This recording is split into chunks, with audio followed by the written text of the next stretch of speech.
Pessoal, uma coisa que eu preciso falar com vocês, que é importante a gente ter ciência disso, a gente recebeu um e-mail hoje, os professores, nós professores recebemos, tá?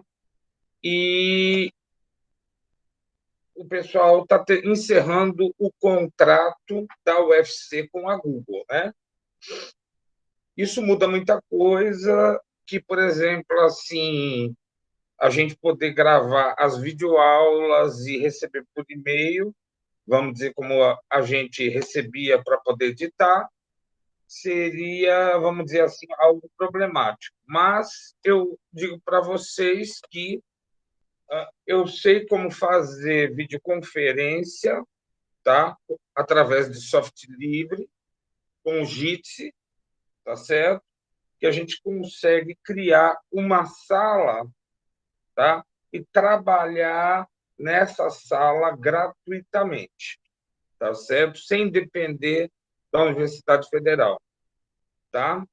Então, as próximas recomendações que eu vou dar das aulas, tá?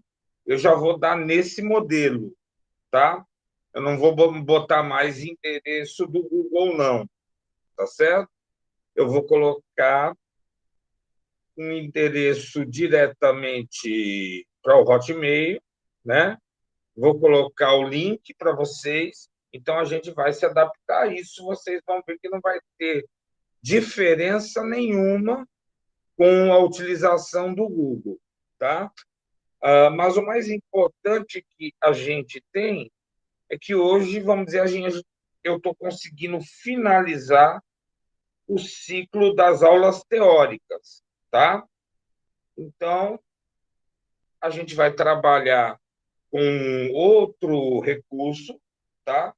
Para quem tem celular, vai ter que se acostumar um pouco com o Jitsi, é só ter ele instalado e não precisa mais recurso nenhum, tá certo? E a gente não vai precisar ficar mudando de endereço a toda hora por conta das necessidades do seu Google. Vai ser um endereço fixo, tá certo? Então, isso serão as diferenças que a gente vai ter, tá? Eu estava muito preocupado em trabalhar com essa turma, porque houve as questões pessoais minhas que atrapalharam já nesse semestre, tá? E houve também as dificuldades que a gente teve por conta de alguns feriados, né? E tivemos a semana universitária também, tá? Então, do núcleo básico das aulas que foram dadas, tá? Essa aula 8, ela representa a metade do curso, tá?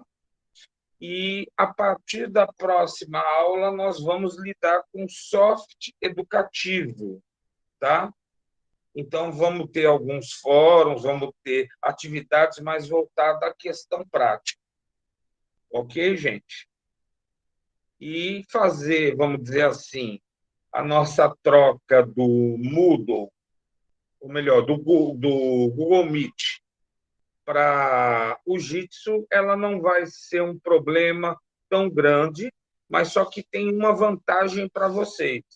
Eu vou ensinar vocês a fazerem a sala também para vocês, para que cada equipe, cada grupo de pessoas se encontre também, tá? Então vai ser bem melhor, porque, por exemplo, no Google Meet vocês não podiam criar uma sala.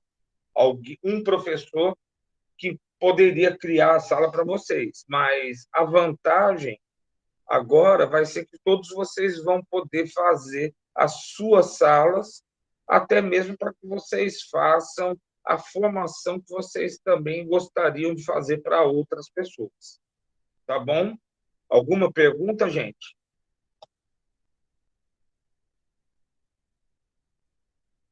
Alguma pergunta? Então, eu posso avançar, gente? Tá. Só um último aviso: coloquem o nome completo e o número de matrícula, tá, pessoal?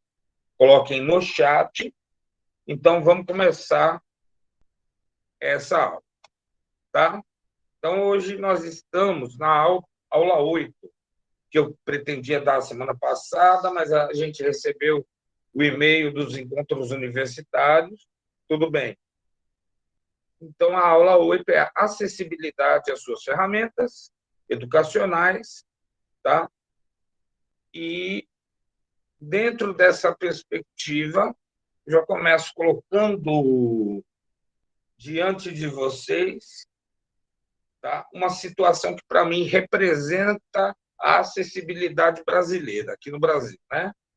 Então, diante da situação aqui, uma cadeira de roda, diante de uma escada, né? Representa bem a acessibilidade brasileira. Então, o que a gente vai discutir hoje? Conceitos fundamentais que a gente vai discutir. O que é acessibilidade, né? Quais são as questões que envolvem a acessibilidade na informática, na educação? Como que funciona na atualidade, tá? A acessibilidade, quais são os desafios que são postos para todos que estão envolvidos no processo, inclusive o professor de informática na educação, tá? Então, o que é acessibilidade? Diz respeito a condições de alcance e possibilidade, tá? E diz respeito à autonomia e à segurança que a gente pretende promover para os nossos estudantes, as pessoas que trabalham com educação, tá? E a acessibilidade é a situação que diz respeito a toda forma de acesso. E aqui, no caso, a gente vai falar muito do acesso à informação, tá? Do acesso ao computador e do acesso, de forma geral, às pessoas, tá? Então, quando a gente pergunta, vamos dizer, acessibilidade é para quem? Tá? A gente pode dizer, em princípio, que é para pessoas com deficiência, pessoas com mobilidade reduzida, tá? Então, se você tem uma mobilidade reduzida, seja nas mãos, tá? Você já faz parte do grupo das pessoas com mobilidade reduzida. Dificuldades de audição, dificuldades de visão, veja que eu não estou falando nem mesmo de cegueira, nem mesmo de surdez e nem mesmo de dificuldades da fala. Mas a gente pode mencionar que pessoas com a mobilidade reduzida, elas estão envolvidas no grupo que precisa desse acesso. E pessoas com diferentes condições, sejam elas financeiras, socioculturais e educacionais. Por exemplo, hoje o Neto, né, ele não pôde entrar por qual motivo? Porque ele está sem internet, está sem o computador, tá certo? E eu creio que com várias pessoas, muitas vezes isso acontece, e muitas vezes a gente está colocando as aulas gravadas para que vocês possam ter o contato com aquilo que foi discutido, tá? Também existem as questões que envolvem as dificuldades intelectuais. Por enquanto, a gente está considerando essas pessoas, seja com mobilidade reduzida, seja com alguma forma de deficiência. Ok, gente?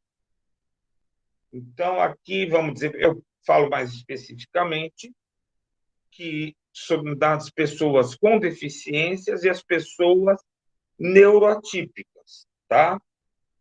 Vocês sabem o que são pessoas neuroatípicas, tá? São as pessoas que têm as dificuldades neurológicas, tá? podem ter nascido com uma dificuldade neuroatípica, como a síndrome de Down, tá? Então, tem que ser pensado um plano educacional, autismo, tá? E outras ações que envolvem pessoas neuroatípicas, tá? Pessoas podem ter deficiência, tá? Podem ter algumas formas de deficiência, como a deficiência associada também à comorbidade, tá? Então, as pessoas com deficiência, por exemplo, que são os cadeirantes, muitas vezes a gente precisa trabalhar muito essas questões para tornar acessível a ação. Por exemplo, eu tenho um aluno hoje, que é o Paulo, né? Ele, por questão do doutorado que ele está correndo e do trabalho dele, que envolve as questões neurotípicas e com deficiência, ele está fazendo doutorado, tentando trabalhar essas dificuldades com os alunos dele, tá? Uma outra situação são as pessoas em situação de pobreza ou vulnerabilidade, e essa situação é uma situação que tem aumentado muito, tá? Tem aumentado muito, basta dar uma passada no centro da cidade nesse horário, você vê várias pessoas, tá certo? Dormindo na rua, tá? Mas é engraçado que essas pessoas estão dormindo na rua, hoje têm a necessidade de ter os seus celulares para poder manter os cadastros, tá certo? Diversos aos programas que podem dar acesso a uma remuneração, a projetos sociais, entre outros tipos de acesso. Pessoas com baixa escolaridade e ou analfabetas, que também não é difícil encontrar, tá? Nós encontramos muitas pessoas que não estão com o letramento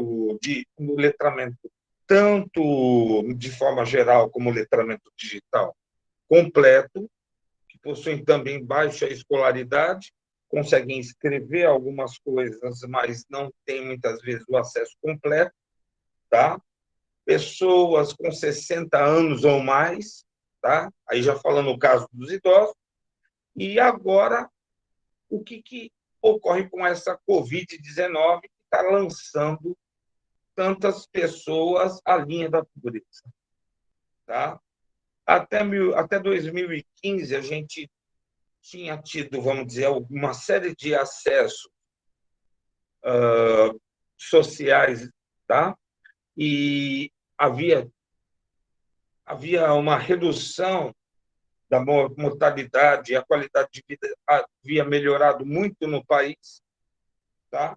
De tal modo que o pessoal falava que a qualidade de vida do brasileiro estava, vamos dizer, entrando na média mundial, né? Então, você tinha uma expectativa de vida de até 75, 76 anos, tá? Mas essa expectativa de vida, ela diminuiu atualmente, tá? Ela diminuiu pelo menos em 3 anos, tá? Nos últimos 10 anos, vai ser reduzida essa expectativa de vida, e nós já estamos vendo um quadro em que a evasão voltou a crescer, tá? E o que vai ser feito com respeito a isso, tá certo? É o questionamento que muitos educadores estão tendo na atualidade, tá? Muitas pessoas estão tendo na atualidade e agora, tá? Se torna uma obrigação quase social para os estudantes de pedagogia, para os professores, tá? Pensar ainda no acesso digital, na cidadania digital, tá? Então, Hoje em dia é impossível a gente falar de educação sem o ensino remoto, né? Então, e hoje a gente tem, vamos dizer, uma educação à distância que depende do ensino remoto, tá? Tanto para manter atividades síncronas, como para manter atividades assíncronas, tá? Então, essas são questões e problemas que nós temos, tá? A UFC vai ter que enfrentar isso. Quando eu falo, por exemplo, que um equipamento desse de videoconferência, tá, não vai ser acessível a todos os alunos, então a gente tem que pensar em outras soluções e pensar os novos desafios e dificuldades, tá certo? Então, para nós, a acessibilidade ela vai implicar para nós que trabalhamos a informática na educação, tá?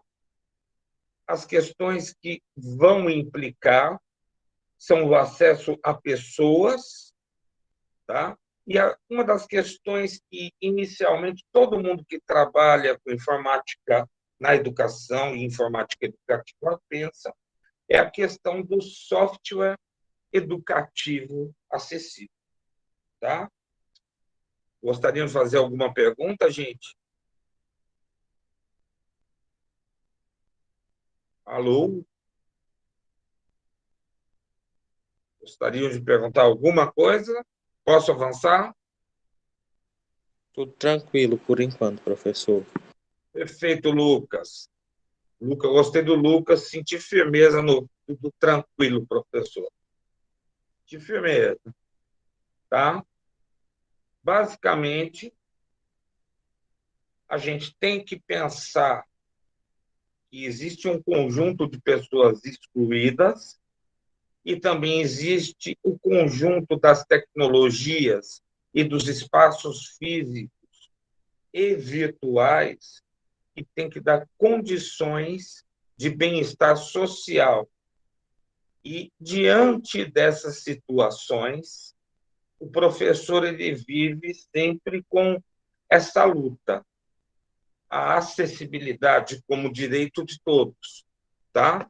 Então, aqui eu estou dependendo da velocidade da conexão da internet, eu estou dependendo do tipo de software que me dá acesso a vocês e também eu dependo de uma infraestrutura própria para manter as determinadas reuniões e tudo mais. Então, muitas vezes, quando a internet cai, tá, na nossa sala de aula, então, por exemplo, eu tenho que pensar em procedimentos e numa infraestrutura também na qual eu consiga manter as reuniões em funcionamento, as ações em funcionamento, tá?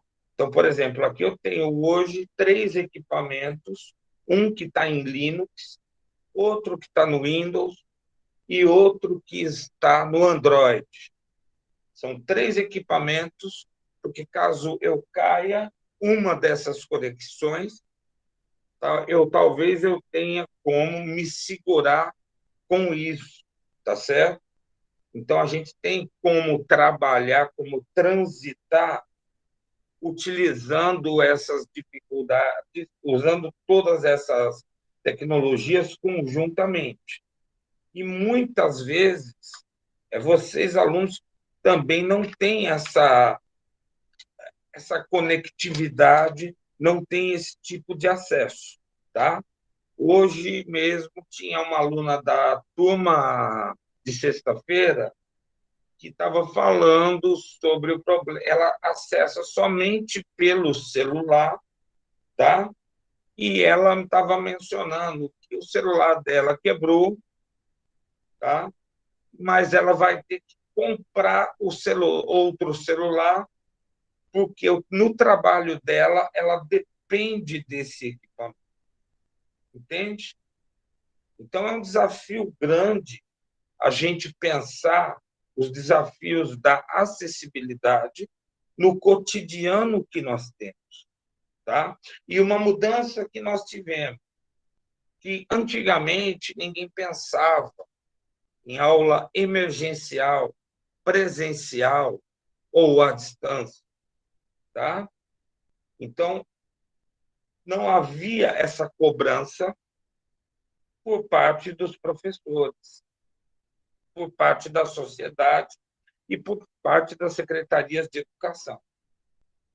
Com a necessidade que a Covid nos pôs do isolamento social, então nós tivemos, vamos dizer assim, um determinado vazio no início da pandemia, né? Todo mundo pensou que era algo passageiro, tá? Mas eu digo para vocês que ainda a gente vai levar uns 2 anos nessa confusão toda, tá? A pandemia ela não se encerrou ainda. Nós estamos tendo um quarto ciclo desta pandemia. Ela não está exigindo isolamento social, mas, de alguma forma, ela não está exigindo, porque ainda essa nova forma da Covid ela está com sintomas diferenciados e não estão envolvendo, aparentemente, tá, as situações que aparentavam antes, tá? Mas ainda estamos enfrentando a Covid, tá certo? E agora numa situação mais enganosa, tá? Então, vamos lá.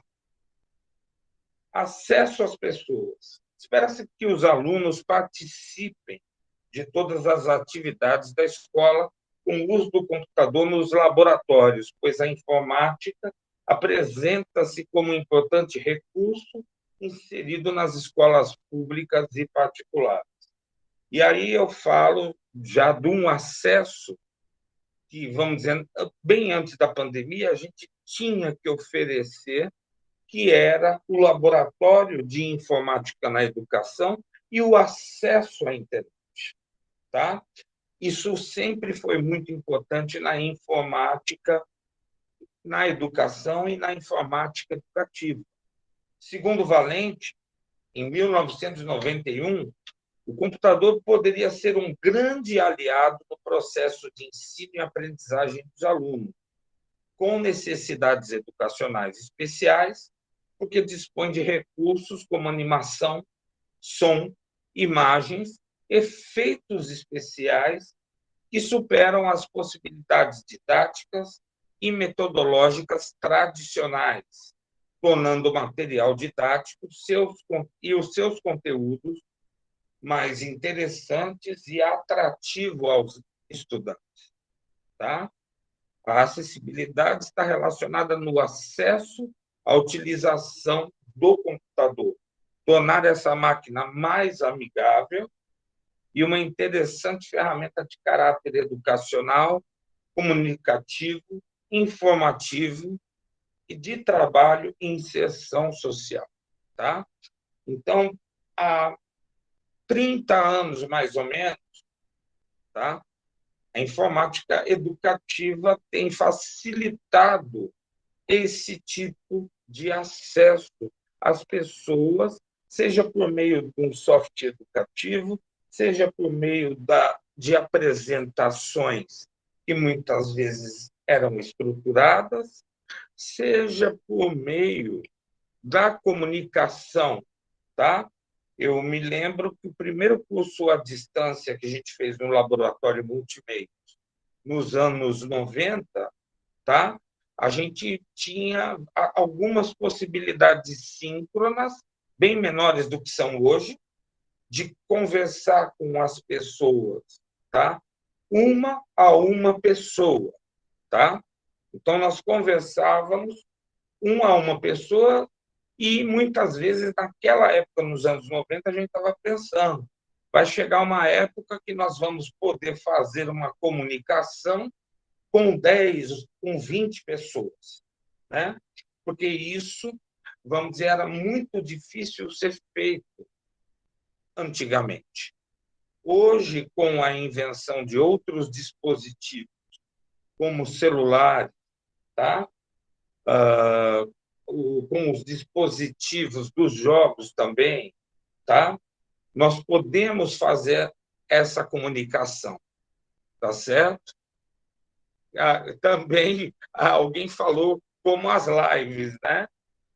As lives eu considero que é algo muito importante em termos culturais. Fez essa cultura da informática educacional se tornar mais acessível, né? Mas a live traz também alguns problemas que dificultam um pouco o acesso, tá? Eu me lembro, vamos dizer, no começo da nossa pandemia, né, em 2020, né? E então, de repente, eu vi alguns professores, eles estavam muito perdidos sobre o que fazer didaticamente com sua disciplina. Então, eu vi nas universidades do Sudeste, do Sul, o pessoal naquela coisa de fazer live, digamos, com conteúdo de estatística, conteúdo de matemática, né? Lamentavelmente, são conteúdos que, em si mesmo, tá? Trazem também o desafio heurístico de você resolver um problema, trazem o desafio prático de você ter ações práticas de desenvolvimento, tá? E creio que essa ação dificultou bastante o acesso para algumas pessoas. A gente precisou desenvolver um senso de paciência com relação à velocidade web, com relação à velocidade da internet, tá? E com relação às questões que a gente desenvolve e faz, tá? Então, por exemplo, a ferramenta de videoconferência, tá? Ela me dá uma acessibilidade no caráter educacional, comunicativo, informativo, de trabalho e inserção social. Eu consigo fazer, por exemplo, reuniões online com os meus estudantes do LabPAN, tá? Então, eu consigo trabalhar à distância, mas tem certas formas de trabalho que a gente tem que tentar fazer a ação aqui e agora, tá certo? E aí surge o desafio, muitas vezes, tá? Aí surge o desafio educacional, muitas vezes. Tem disciplina que não dá certo para a gente fazer como live, tá certo? E a gente precisa tentar pesquisar mais e discutir mais esse tipo de acesso às pessoas, tá certo?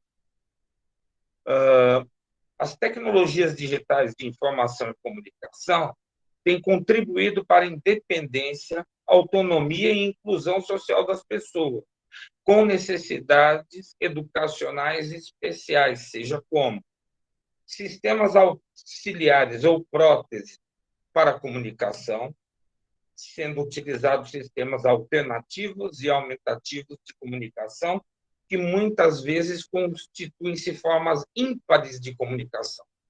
Então, por exemplo, quando eu começo a utilizar, tá?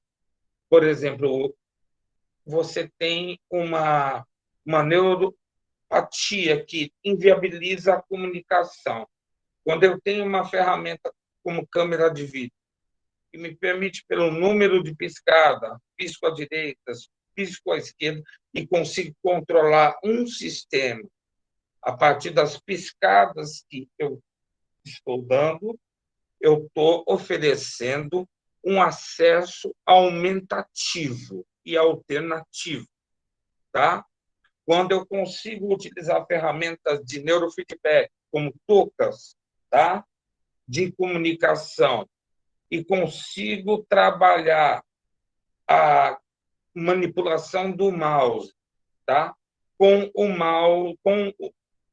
os olhos, ou com ondas cerebrais produzidos pela touca de eletroencefalograma, tá? Eu também estou viabilizando formas de comunicação alternativas e aumentativas, tá?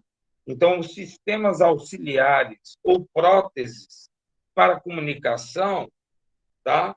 São algo interessante. A gente tem trabalhado. O meu aluno Paulo, ele trabalha muito bem com isso, tá? E um dos objetivos nossos é tentar, vamos dizer, diminuir também o preço desses equipamentos e facilitar as formas de acesso, tá? Os sistemas também de controle do ambiente, automação de atividades da vida diária, tá? Então, você tem hoje sistemas que controlam o acesso a, ao resfriamento da sala, o acesso aos ar-condicionados, os acessos à iluminação, tá? Então, envolvem sistemas de controle do ambiente, tá? São muito importantes também nesse tipo de acesso, tá? Se você pensar que para pessoas que não tenham deficiência aparente, tá? 1 hora e 15 minutos equivale a mais ou menos 3 horas na frente do computador, tá? Eu não sei se vocês têm tido essa experiência de sair da frente do computador e, de repente, vocês têm uma questão de sono excepcional, tá? Parece que você trabalhou 20 horas, muitas vezes, tá? Nisso daí a gente fala também que essas transmissões não podem ser de tempo muito prolongado, tá? A gente tem que pensar essas questões também hoje em dia em termos de ergonomia, que é a relação homem-máquina e o tempo que a gente chama de carga de trabalho, que a pessoa pode efetuar usando o computador, tá certo? As ferramentas dos ambientes virtuais de aprendizagem, do tipo Moodle, do tipo Teleduc, né? São ferramentas muito importantes também para você realizar as atividades assíncronas e as ferramentas de videoconferência para a utilização das atividades síncronas, tá? O meio de inserção no mundo do trabalho profissional também, tá? Então, são essas as questões que envolvem o acesso a pessoas, tá? Alguma pergunta, pessoal? Eu estou avançando, mas eu gostaria que vocês pudessem comentar algo sobre isso que talvez eu tenha me esquecido de mencionar. Tranquilo, pessoal? Então, vamos avançar.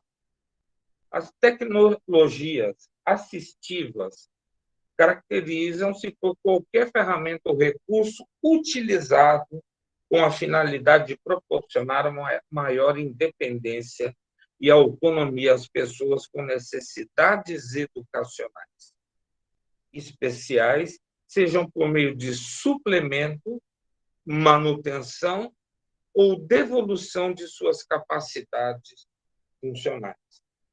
Então, temos áreas, tá, que exigem essas tecnologias assistivas, como, por exemplo, os microscópios, tá? Ou os telescópios. Os softwares especiais de acessibilidade são aqueles programas originados a partir das necessidades especiais de uma pessoa com deficiência, elaborados e construídos com a finalidade de visualizar, tá, a interação dela com a máquina. Exemplo dessas ferramentas, o DOSVox, tá? desde os anos 90, a gente tem o DOSVOX, tá? Mais atualmente o Virtual Vision, que é um software para deficientes visuais físicos, sintetizadores de voz, pessoa que, por exemplo, tem um câncer na garganta e sente necessidade de se comunicar via voz. Existem sintetizadores de voz que as pessoas podem utilizar, opções de acessibilidade, seja no sistema Linux ou Windows, teclas de atalho, autotexto, tá? Autocorreção do Microsoft Office e os tradutores do Google e o Deep Learning, tá? Além disso, a formação dos professores diante do que foi exposto, as tecnologias de informação e comunicação podem contribuir como tecnologias assistivas para ajudar o professor no processo de ensino e aprendizagem dos alunos. Desta forma, é importante enfatizar nos cursos de capacitação de professores a disseminação desses conhecimentos, tanto nas áreas de informática na educação, como nas capacitações de professores de um modo geral, pois se considera a inclusão e a inserção dos laboratórios de informática nas escolas como fenômenos que estão gradativamente sendo incorporados às mesmas.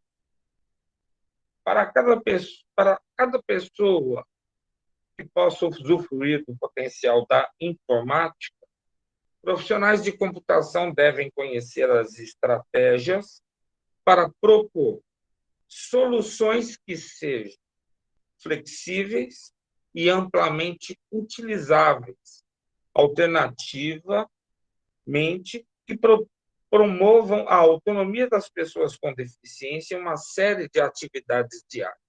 Então, se a gente não conseguir vencer a questão da acessibilidade com as atividades cotidianas, será que eu vou conseguir fazer essa flexibilização numa área de estudo específica, tá? Então, isso é algo que a gente deve pensar sempre, tá? Principalmente nas épocas em que nós temos acesso a essas ferramentas de videoconferência, síncronas ou assíncronas, que vieram para ficar no nosso cotidiano, tá? Recursos especialmente desenvolvidos para promover capacidades e habilidades do estudante com deficiência ou não, complementando o Melo, tá? Então, hoje, para mim, está claro que, vamos dizer, eu posso, vamos dizer, trabalhando com alunos que se consideram normais, de repente, utilizando um DOSVOX, tá? Com um aluno que possui deficiência auditiva, eu posso me tornar uma pessoa deficiente em ouvir o DOSVOX. Está entendendo? Então, por que eu falo isso? Porque eu me lembro, há 10 anos atrás, quando eu promovi uma oficina junto com o André, tá? Que hoje eu creio que ele é mestrando, mas que atualmente ele atua como professor, tá? Com deficiência auditiva para alunos ditos, entre aspas, normais ou não normais. Eu me lembro que quando o André usou o DOSVOX conosco, eu não entendi nada, né? E naquele não entender nada, eu falei, André, é engraçado que você utilizando o DOSVOX como professor, como que nós nos sentimos tão deficientes, tá? Com tantas dificuldades para entender e compreender suas ações na ferramenta. E ele mencionou, é isso mesmo, professor, que acontece, tá? as pessoas normais, muitas vezes, têm arrogância de se considerar superiores às pessoas com deficiência. E essas ferramentas, a aprendizagem delas, nos coloca em outro patamar, tá? Então, por exemplo, a pedagogia, que hoje em dia tem a pedagogia no curso de Libras da Faculdade de Educação, tá? É engraçado que muitas vezes o estudante normal não consegue ficar muitos minutos diante do grupo e a comunicação rolando solta entre eles, tá? E de repente eu vejo muitos alunos percebendo a realidade, mas não entendendo o que estava acontecendo, tá? Inclusive houve um fato engraçado esses dias. Eu fui no shopping Benfica com a minha esposa, que foi comprar umas roupas, tudo mais, tal. Daí bateu uma fome. Aí eu já fui para aquela área onde tem alimentação no shopping, né? E tinha um grupo de 7 ou 8 estudantes conversando em libras, né? Então, de repente, eles conversando altamente em libras, né? E quando eles conversavam, tá? Eu olhei para o restante do pessoal do shopping. Ninguém percebia nenhuma forma de comunicação. Mas a comunicação estava ocorrendo muito rápido entre eles. Tá? E, inclusive, eu já digo, por exemplo, nós, na UFC, temos uma dificuldade imensa em ter contato com as pessoas que têm acesso a Libras ou a formação em Libras. Tá? Era para que nós tivéssemos alguém se expressando em nossas salas, mas a maioria do pessoal do curso de Libras já está trabalhando, seja para outras empresas ou para outras iniciativas da UFC, tá certo? E isso é interessante porque é um curso que emprega muito rápido, tá? Algum comentário que vocês queiram fazer, gente?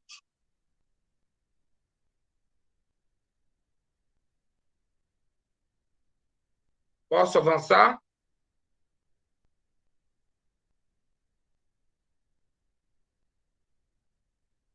Tá, o Neto conseguiu entrar, Neto? Levante a mão.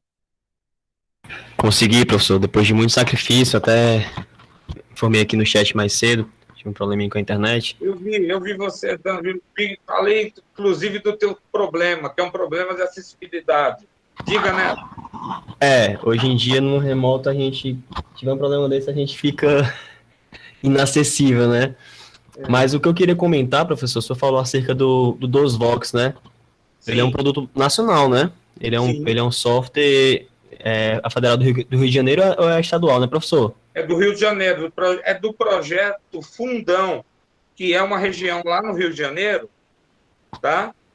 E o projeto do DOSVox, ele hoje é internacionalmente conhecido, tá? Ele é uma referência internacional para nós. Queria comentar mais alguma coisa, Neto? Não, eu queria comentar porque existem diversas ferramentas, né, eu acho que você vai avançar mais ainda, né, existe o NVDA, o DOSVox, e eu senti uma dificuldade, professor, eu posso compartilhar ela se for possível, rapidinho, apareceu a Ângela, que ela... Eu vou tirar o compartilhamento meu um pouco. Não, mas é rapidinho, é só uma fala mesmo sobre o que o senhor falou, né, quando a gente que aprende... Eu estou parando só a apresentação aqui, pode carregar. Não, compartilhar uma fala, não é apresentação, não. Perdão. O que eu queria falar é que a Ângela, que ela inclusive trabalha na Faculdade de Educação, né, na parte de acessibilidade, ela me recomendou como técnico para um colega dela, que é cego total. E aí ele veio falar que precisava que fosse configurada a máquina e tudo, aí eu fui, atendi, e foi um grande aprendizado, sabe, professor? Porque eu até falei para ele, olha, eu vou poder realmente te entregar a máquina funcionando, vou procurar te entregar os softwares funcionando, mas a parte de configuração eu vou terceirizar com uma pessoa que vai ser um bom consultor para ti. E aí foi aí que eu falei do André para ele.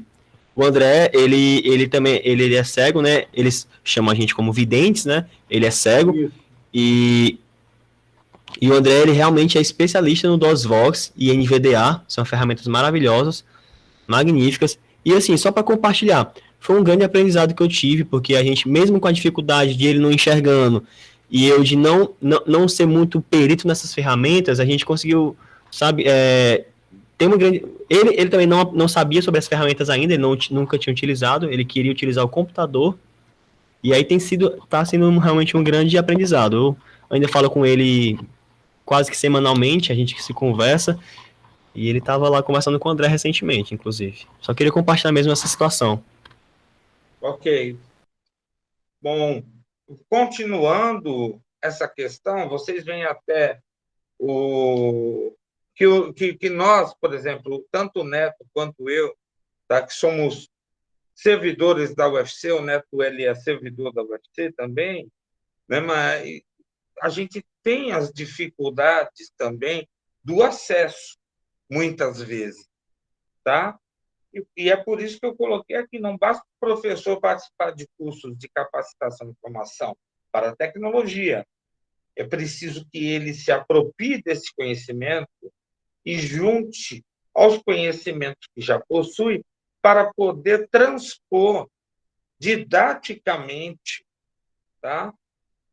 As possibilidades que o computador nos dá e as tecnologias digitais, de modo geral, dão também. Tá? E eu falo, por exemplo, o Neto, quando ele está desenvolvendo um sistema operacional, tá? Ele também vai ter que pensar no trabalho dele sobre a acessibilidade que o produto com o qual ele está trabalhando ele possa nos dar, tá certo? Quer comentar alguma coisa, Neto? Nesse ponto, eu estou aprendendo muito, né? Como eu te passei. A gente está adicionando algumas ferramentas. A gente falou até, acho que na aula anterior, sobre softwares acessíveis, né? O Orca é uma ferramenta que tem lá. Aí eu queria até abrir um parênteses, professor. No caso, eu não estou desenvolvendo do zero, né? Eu preciso deixar isso claro para as pessoas que vão Sim, utilizar. é preciso deixar de claro. Sim, sim, sim. Mas sim, de fato é um desenvolvimento, porque a gente está desenvolvendo toda uma cultura, né, professor? Todo também um aprendizado. Mas o bacana do software livre, né, reforçando as aulas anteriores, é porque te permite compartilhar um progresso que você fez. Se eu peguei um software para estudar e para aprimorar, eu posso também compartilhar com novas pessoas. Então, essa a nossa proposta. É realmente deixar ele acessível, deixar ele bem interessante e compartilhar. Pronto. Então, falando sobre isso, inclusive, eu dou um exemplo aqui. Sistemas que possibilitam apenas o uso do mouse restringem a operação por usuários que têm a motricidade fina, pouco desenvolvida ou que não possam tirar proveito da percepção visual para apontar objetos na tela do computador.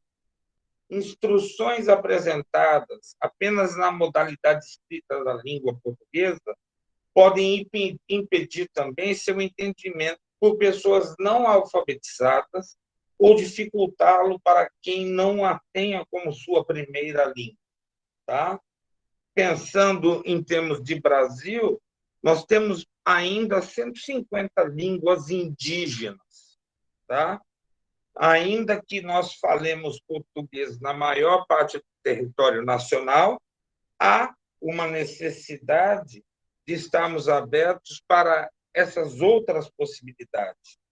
Também o uso de imagens em sites sem texto alternativo ou descrição do texto impede os alunos cegos, por exemplo, de acessar as informações que ele veicula, ok? E aí vamos para o software educativo e as questões de acessibilidade. Recursos de informática são indispensáveis à inclusão social de estudantes em condições socioeconômicas vulneráveis e podem contribuir para participar efetivamente de estudantes com deficiência, aumentando, às vezes, até as dificuldades de acesso no ensino regular. Tá?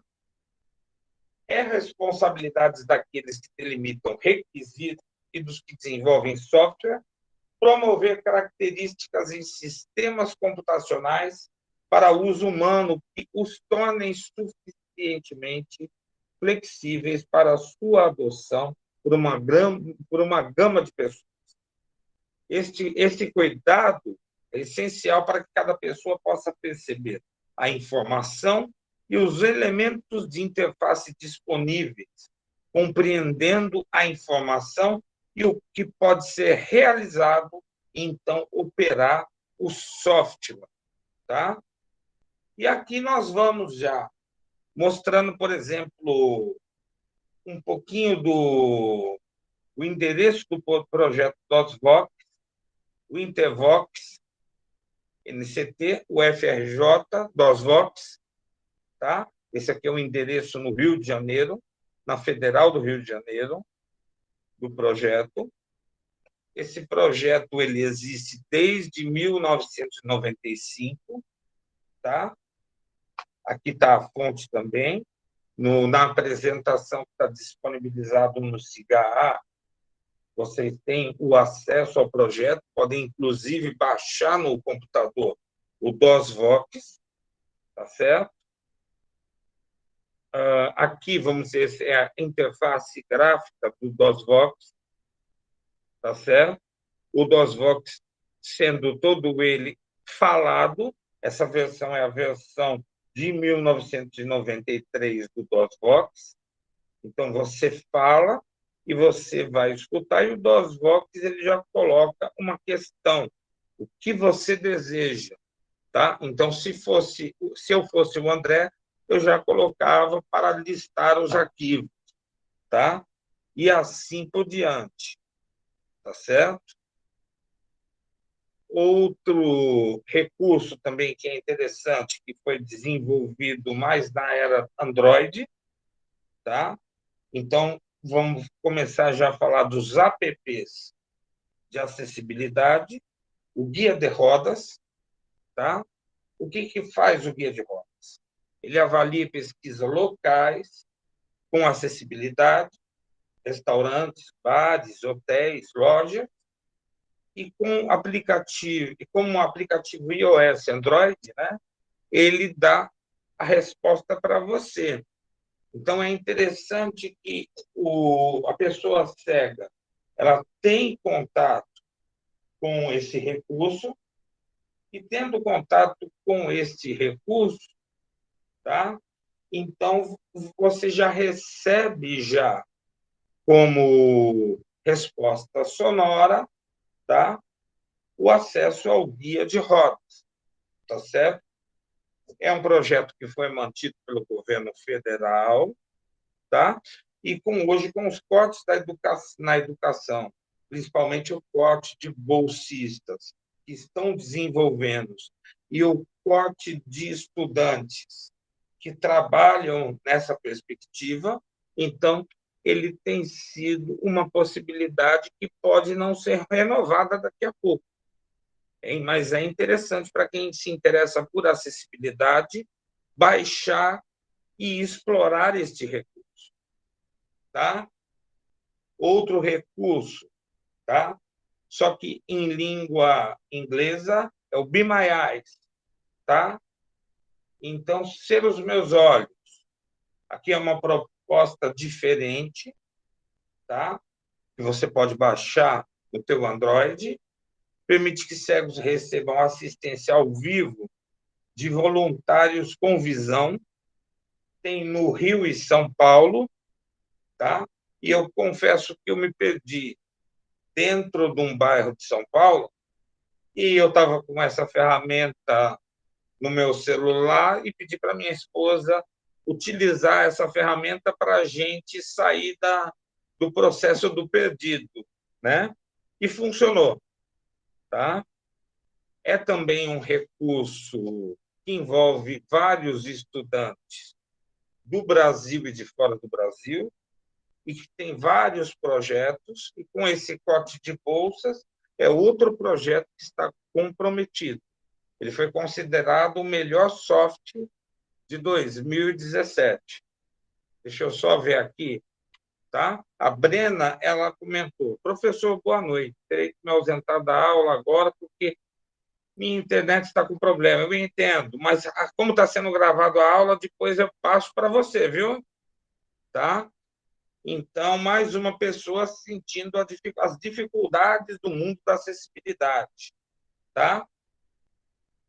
Aqui seria a hora do intervalo, né? Mas eu vou aceitar o intervalinho, vou beber um pouco de água. Eu peço para vocês, só são, veja bem, são 19h57. Eu retorno às 8h55. Pode ser, gente? 5 minutinhos? Só para tomar uma água, tudo mais? Pode ser, Neto? Sou que manda, mestre. Tá, é porque estou sentindo a minha voz e a minha garganta pegando, tá bom? Então, a gente retorna já já, 5 minutinhos, e a gente retorna. Bom, pessoal? Então, vamos retomando aqui, tá? Falta uma parte pequena ainda da aula, tá, gente? Mas eu creio que dá para a gente já terminar a apresentação, tá? Vamos avançar. Falando sobre o investimento. O investimento em educação no Brasil, ele caiu 56% nos últimos 4 anos. Vejam que essa apresentação minha, ela foi feita no início da pandemia, em 2019, 2020, tá? Entre 2014 e 2018, houve uma diminuição de 11,3 bilhões de reais para 4,9 bilhões de reais. Veja que aqueles 11,3 bilhões eram na época em que o real equiparava ao dólar e que essa diminuição para 4,9 bilhões já é na época em que houve o deságio do dólar, tá? Que um dólar chegou, naquela época, a valer R$ 4. Hoje, o dólar vale R$ 5 em relação ao real. Então, um bilhão de reais, tá? Vale hoje em dia, ou naquela época de 2018, valia 4 vezes menos em relação ao dólar. A projeção de lei orçamentária deste ano, que era o ano de 2019, é que o valor seja ainda menor e fique em 4,2 bilhões. E desse montante já de 4,2 bilhões, já se fala no orçamento do ano que vem numa diminuição para menos da metade desse valor, tá? E por que eu estou falando do investimento nesse momento?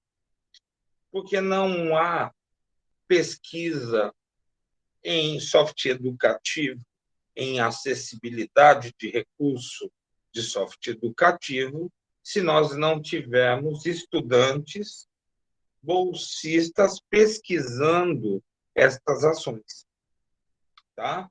Se a gente tiver uma pós-graduação capenga, tá? Como, por exemplo, a nossa pós-graduação no Brasil, tá?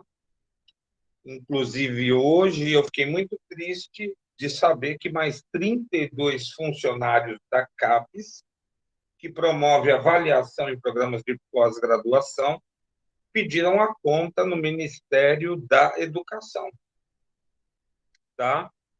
Então, basicamente, já foram mais de 100 pessoas nessas últimas 2 semanas que pediram contas do Ministério da Educação via CAPES, tá?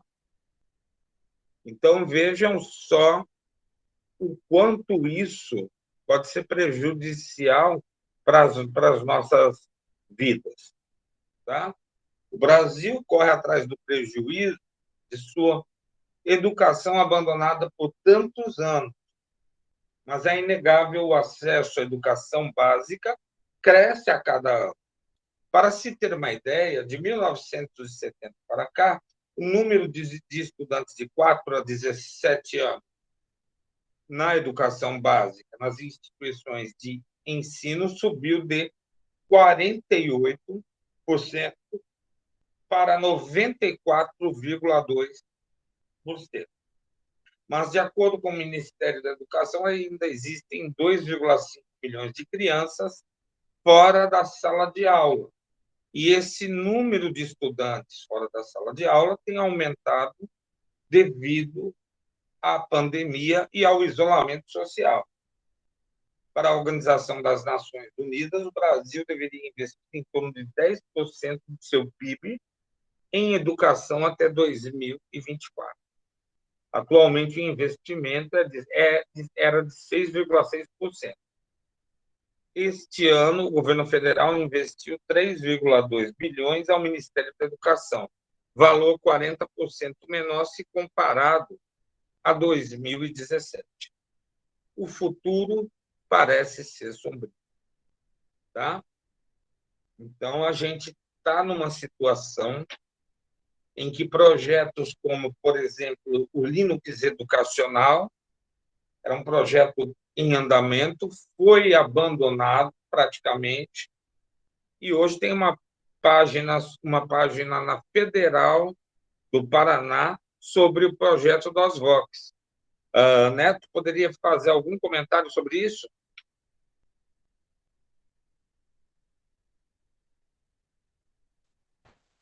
Só cortou um pedaço, só escutei o dos Vox, perdão. Tá. Só da última fala que o senhor falou. Sim, falamos sobre investimento em educação esse ano, tá Sim, sim. certo? E a queda, vamos dizer, tem sido mais do que expressiva, né? Pensando em termos de pesquisa, Neto, você que é mestrando em tecnologia educacional, como você vê isso? Sim, perfeito. Como o senhor falou dos casos das contas que foram pedidas da CAPES, né? A gente vê que, primeiro, os recursos estão sendo menos nesse momento, né? Estão tendo corte de custos, né? E isso, ao meu ver, investimentos e incentivos que poderiam ter em projetos, não vou levantar aqui o meu em específico, mas projetos realmente de tecnologia educacional ou diversas outras áreas que tem, estão sendo enfraquecidos, né, nesse momento. Bolsas estão sendo enfraquecidas, diminuídas, perdidas. É triste, mas assim, eu hoje, né, professor, trabalhando com o senhor, eu vejo que sempre a gente tem que aprender a ver um outro meio, um outro caminho para trabalhar conforme está a dança, né? Conforme dançar conforme a música, né? Então hoje eu acho que a gente não consegue realmente ter aquele incentivo como teria anteriormente. A gente viu que tinha muito investimento nessas bolsas, nas pesquisas, mas a gente também consegue, a minha opinião buscar parcerias, buscar realmente apoiadores, né? Não dependendo somente da, do nosso governo federal, né? Pronto. A Silvia levantou a mão. Diga, Silvia.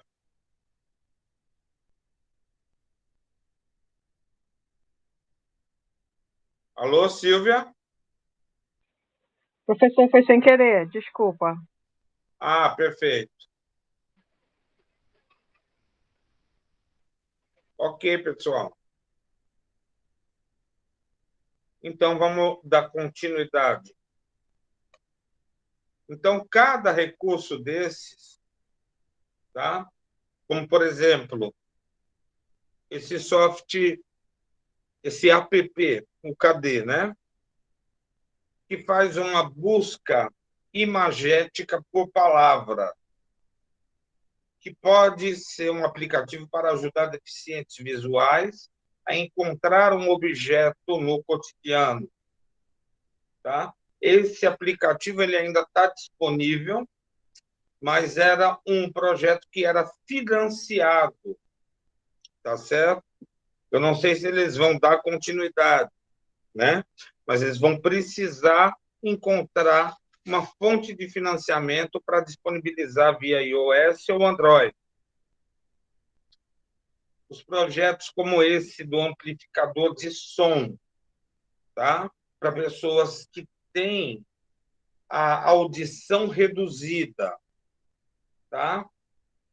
Então, vamos dizer que é um projeto que filtra, aumenta e amplifica o som ao redor e no dispositivo de alto, médio e baixo som, tá? Eu estou usando esse dispositivo para poder ter contato com vocês via áudio, tá? O Citamóvel, ele salva e acessa rapidamente seus pontos de ônibus e linhas favoritas. Ajuda a programar sua viagem, origem, destino, tempo, verificando os horários do ônibus em tempo real. Esse projeto tem uma versão que está sendo utilizada, inclusive, aqui em Fortaleza, tá? O governo do estado conseguiu ajudar pesquisadores dentro desse projeto. E esse projeto você pode ter ajuda para encontrar o ponto de parada mais próximo de você, e é um projeto que está disponível principalmente em Android, tá? Língua de sinais para iniciantes.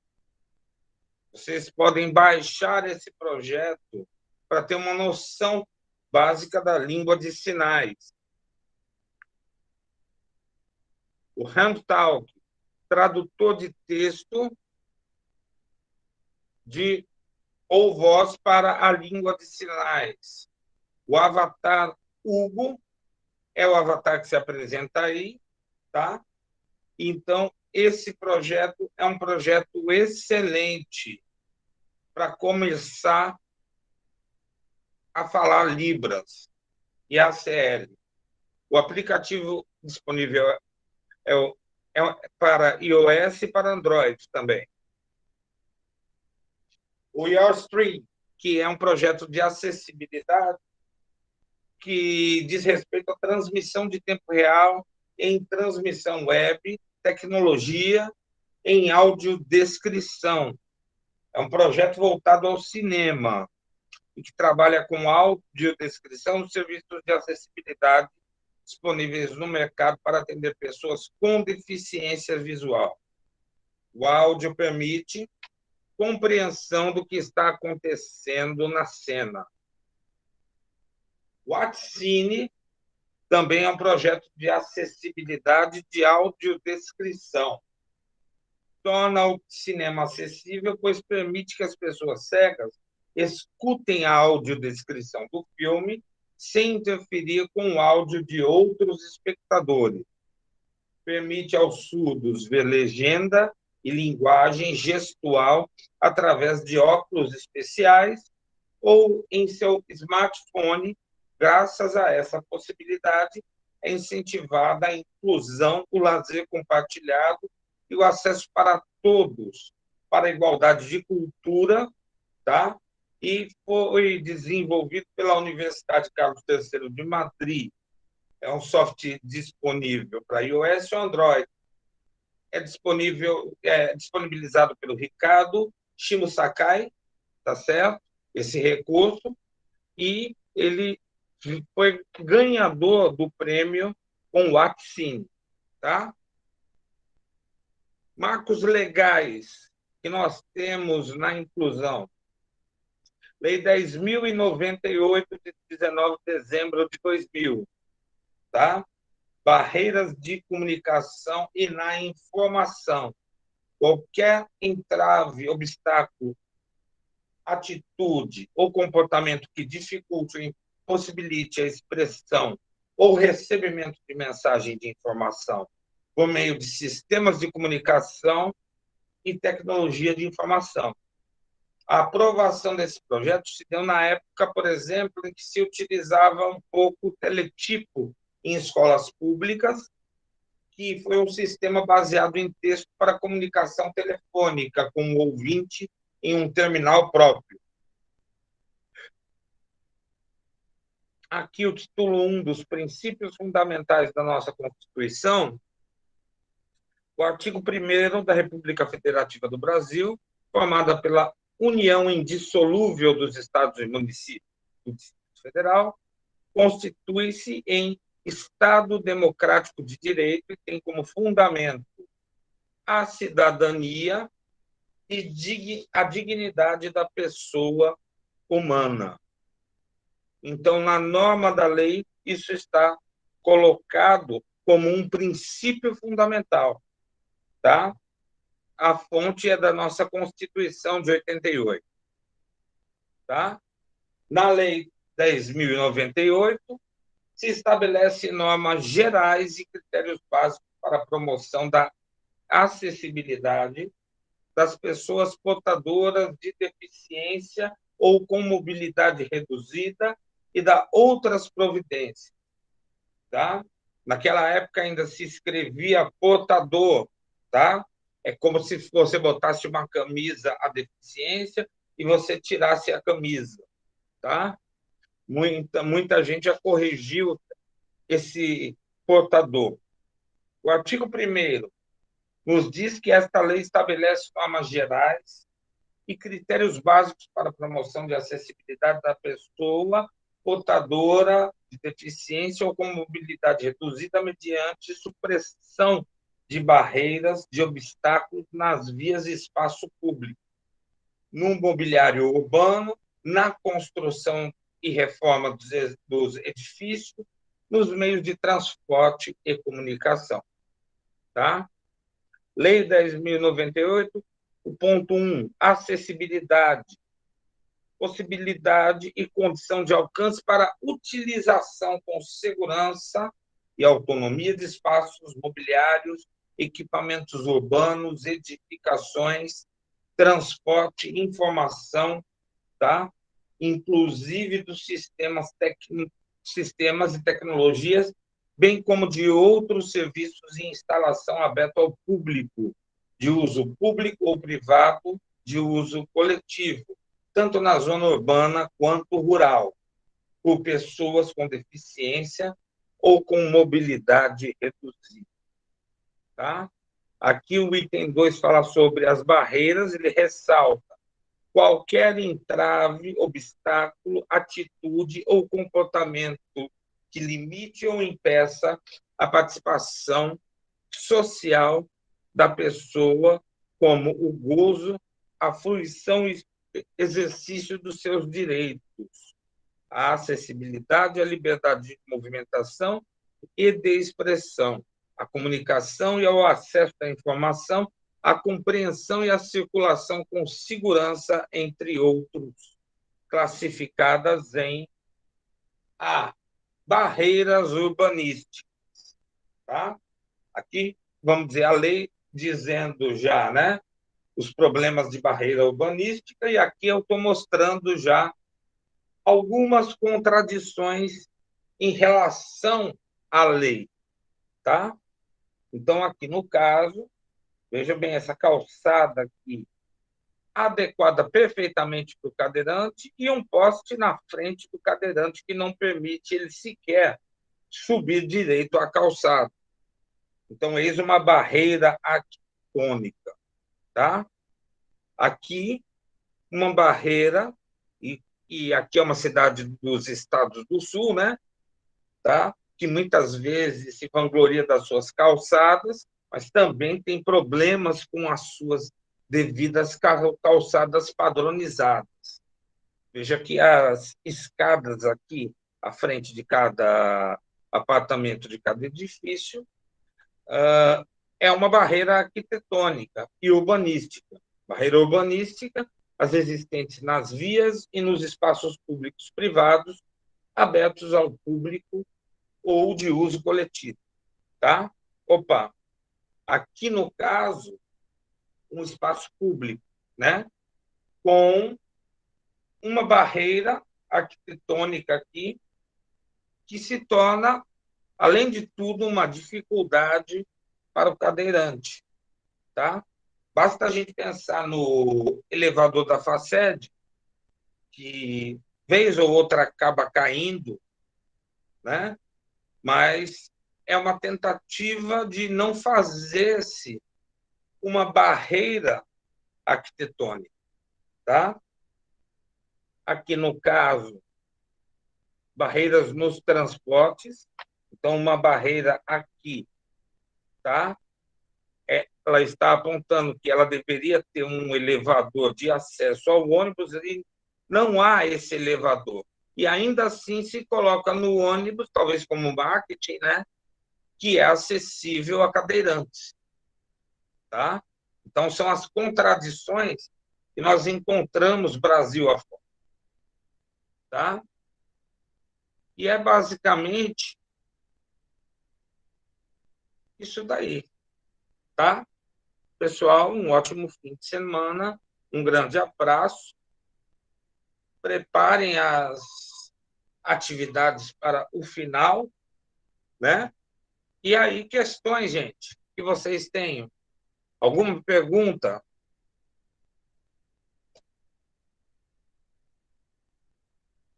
O Gleison, obrigado por avisar, professor. Eu odeio entrar em elevadores. Essa agora não passo nem por perto.